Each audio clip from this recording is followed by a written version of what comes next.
ఈరోజు ప్రణయ్ కేసు విషయంలో నల్లగొండలో వచ్చినటువంటి తీర్పు ఏదైతే ఉందో ఆ తీర్పు ఒక నేరస్తులకు ఒక కనువిప్పు అనేది కలగాలి, కనువిప్పు కావాలి. ఎందుకంటే మా బాబు ప్రణయ్ హత్య జరిగినప్పుడు ఇదే చివరి హత్య జరగాలని చెప్పి జస్టిస్ ఫర్ ప్రణయ్ అని చెప్పి చాలా మేము పోరాటం చేశాము. కానీ ఆ హత్య తర్వాత కూడా చాలా హత్యలు జరగటం అనేది జరిగింది. అయితే ఈ హత్య తర్వాత జరిగినటువంటి హత్యలు చేసిన వాళ్ళకి కానివ్వండి, వాళ్లకు కుల దురంకార హత్యలు చేసే వాళ్లకు, తర్వాత కన్న కూతుర్లను చంపుకునే వాళ్లకు, కన్న కొడుకులను చంపుకునే వాళ్లకు, అవతలి వ్యక్తులను చంపే వాళ్లకు కులం పేరుతోని ఈ యొక్క తీర్పు అనేది కనువిప్పు కావాలని నేను కోరుకుంటున్నాను. వాస్తవంగా ఈ ఇన్సిడెంట్ తర్వాత మీ అందరికీ తెలుసు, చాలా లాస్ అయిపోయాం మేము. ఇప్పుడు మాకు కొడుకు లేకుండా పోయాడు, అమృతకి భర్త లేకుండా, తర్వాత నా మనవనికి తండ్రి లేకుండా పోయాడు. తర్వాత మారుతిరావు ఆయన అమృత ఫాదర్ ఆయన కూడా సూసైడ్ చేసుకున్నాడు. తర్వాత ఈ ఇందులో ఉన్నటువంటి 7 మందికి సుభాష్ శర్మకి ఉరిశిక్ష, తర్వాత మిగతా 7గురికి 6 మందికి జీవిత ఖైదు విధించడం అనేది జరిగింది. వారి కుటుంబాలు కూడా బాధపడుతూ ఉంటాయి. కాబట్టి ఎవరైతే ఈ సుపారీలు తీసుకొని హత్యలు చేసే వాళ్ళకి ఇది ఒక కనువిప్పు కావాలి.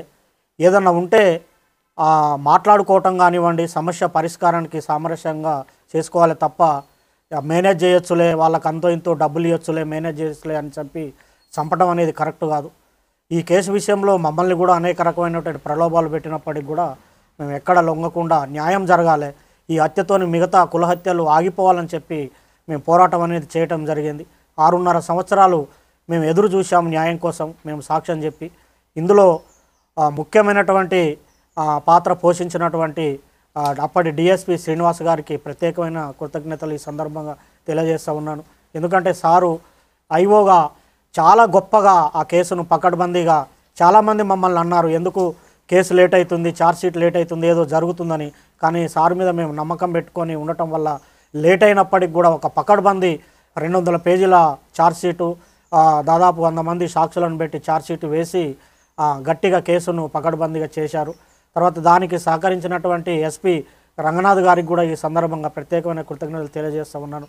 సార్ ఆధ్వర్యంలో మంచి టీము సుభాష్ శర్మను ఆ రోజు వెళ్ళి పట్టుకోవటము, తర్వాత నిందితులందరినీ పట్టుకోవటం విషయంలో కూడా సారు అనేకమైనటువంటి టెక్నిక్స్ ఉపయోగించి, టెక్నికల్ ఎవిడెన్స్ ఉపయోగించి తర్వాత ఈ సాక్ష్యాలను కూడా ప్రొడ్యూస్ చేయడం అనేది జరిగింది. అందులో ఇంకొకటి ముఖ్యమైన విషయం ఏంటంటే ఈ కేసుకు వాదించినటువంటి అడ్వకేటు దర్శనం నరసింహ గారు చాలా గొప్ప వ్యక్తి ఆయన. ఎందుకంటే ఆయనకు కూడా ఎలాంటి ప్రలోభాలకు లొంగకుండా ఒక న్యాయం అనేది జరగాలి, ఈ సొసైటీలో న్యాయం ఉండాలని చెప్పి ఆయన కూడా గట్టిగా ఎలాంటి ప్రలోభాలకు లోను కాకుండా ఆయన కూడా చివరి వరకు కూడా న్యాయం కోసం పోరాటం అనేది చేయటం జరిగింది. చివరికి ఈరోజు వచ్చినటువంటి తీర్పుతోని న్యాయం అనేది జరిగింది. వాస్తవంగా అందరూ మీకు సంతోషంగా ఉందంటారంటే సంతోషం కాదు, ఇది వాస్తవంగా ఏంటంటే నా బాధను ఎవరు తీర్చలేరు, నాకు కొడుకు లేని బాధ ఎవరు తీర్చలేరు. మేము ప్రతినిత్యం బాధపడుతూనే ఉన్నాం. ఎవరన్నా బయట బాబులు కనపడినప్పుడల్లా, మా బాని క్లాస్మేట్స్ కనిపించినప్పుడల్లా బాధ ఉంటుంది. కాబట్టి దయచేసి నేను చెప్పేది ఏంటంటే చంపుకోవటం అనేది కరెక్ట్ కాదు. ఇప్పుడు నా మనవాడు ఉన్నాడు, మనవాడిని కూడా మేము చూసుకోవాలి. మాకు ఎవరి మీద కోపాలు లేవు. మేము ఈ కేసు విషయంలో సాక్ష్యం చెప్పాము, మా బాధ్యత మేము నిర్వర్తించాం. కేవలం ఈ హత్యలు ఆగాలనే ఉద్దేశంతోనే చెప్పాము తప్ప వేరే మరొకటి కాదని ఈ సందర్భంగా నేను తెలియజేస్తున్నాను. న్యాయస్థానం కూడా కరెక్ట్ అయిన తీర్పిచ్చింది. ఈ సందర్భంగా చిట్ట చివరిగా నేను చెప్పేటి ఒకటే, న్యాయం అనేది ఉంటుంది.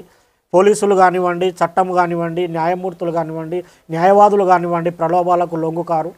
ఈ దేశంలో, ఈ రాష్ట్రంలో, ఈ సమాజంలో న్యాయం అనేది ఉందని మరొకసారి రుజువందని తెలియజేసుకుంటూ సెలవు తీసుకుంటాను.